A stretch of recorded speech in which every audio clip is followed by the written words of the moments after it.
what isn't quite so easy to find on the web is what's really going on inside. And please bear with me with this. North Korea. It's a one-show gear change. Yes, I love it.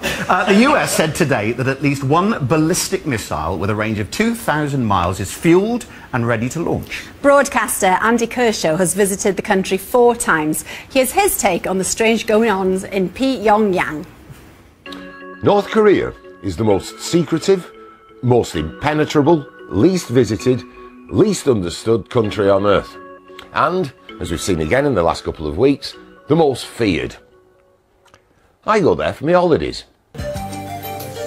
It's true, I've been to the strange Stalinist state of North Korea 4 times, so I think I've got a better insight than most into the country and its intentions.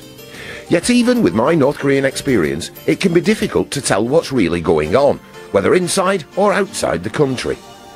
But what I can be certain of, over the last couple of weeks, in the Western news media, an impressive amount of claptrap has been spoken about North Korea's intentions. I personally don't believe the North Koreans are about to embark on World War III. The main reason being, they have nothing to gain by lashing out. The country was founded on the notion of self-reliance. They just want to be left alone to get on with things. For many years, the North Koreans had a diplomatic mission here in the UK, and for a long time, it was in a rather drab, semi-detached house in Finchley, North London, the only giveaway being a 60-foot flagpole in the front garden. These days, the North Koreans have, well, gone up in the world. They've gone fully detached and moved to desirable Ealing. It's typical of the North Koreans that they've chosen an anonymous building in a London suburb in which to base themselves. This is a country where radio and TV sets are pre-tuned to government stations, and the internet is limited to domestic content. They don't embrace globalisation. Recent media coverage of North Korea has interpreted the defiant language of current leader Kim Jong-un as an escalation in the crisis. But regular North Korea watchers like me know that this language is routine, as these hand-painted propaganda posters are brought back from North Korea's show. And look at this one, particularly dramatic. It shows a US Marine not even being shot, but bayoneted. This poster is about 15 or 16 years old. What we've had recently is nothing new. These hostilities, from both sides towards the other, have always been there. They see themselves always at war. No North Korean just crosses the road. No. They stage a death-defying struggle against all sorts of adversity. The rhetoric is part of the sort of communist tradition that they inherited. It's partly Chinese-style rhetoric, and it's, I'm sure, quite a lot of it is their own style as well. It's easy to laugh at North Korea, but for its ordinary citizens who are forbidden to leave, it's a different story. When I was growing up, I didn't know something was wrong with the society, but when I joined the military, I could see something was wrong. When you were living in North Korea, did you and everyone else you knew imagine that the people in the rest of the world lived as you did? I thought that the people outside the country were worse off than people in North Korea. I'm no supporter of the North Korean system, and like Kim Jong-il, I wouldn't wish to live under that regime. But it is undeniably fascinating for those of us who occasionally enjoy the rare experience of getting in there and the luxury of getting out. Fascinating film. You brought your mate with you then? This is an action man of Kim Jong-il, the previous leader, who died about 14-15 months ago.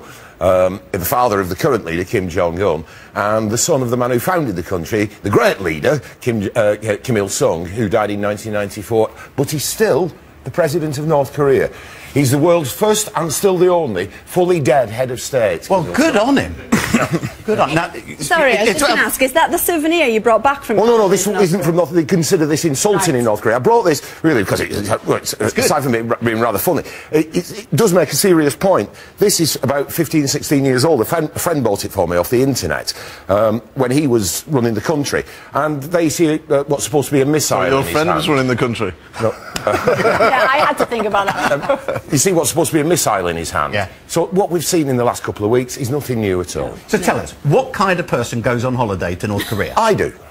Other than yourself, who would you recommend? Why? People who are fascinated by the world in all its extremes, and it is the world's... I've been to half of the world's countries, 97 of the 194, and I've been to some pretty incredible and extreme countries, difficult countries, remote countries, and it remains the most extraordinary, otherworldly place you can go. There are no common cultural reference points, there's no commercial activity that's really visible.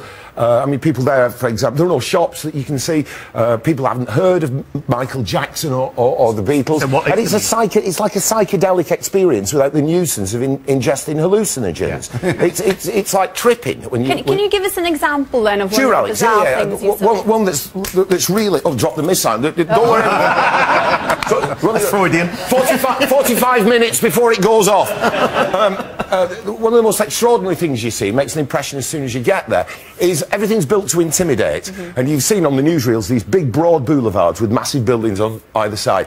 And at the junctions, this is Pyongyang, the way it's laid out in a grid system, and at the junctions, let me tell you, there's no traffic to speak of. There are a few ramshackle trams, one or two military vehicles, which are always broken down significantly, heads of soldiers under the bonnet, and quite a lot of people on bicycles. That's it. No private cars. At the junctions, those big boulevards in Pyongyang, they're on the little pedestal in the middle of the junction, cute as a button in a light blue uniform, traffic police women, frantically directing traffic, which doesn't exist. Why?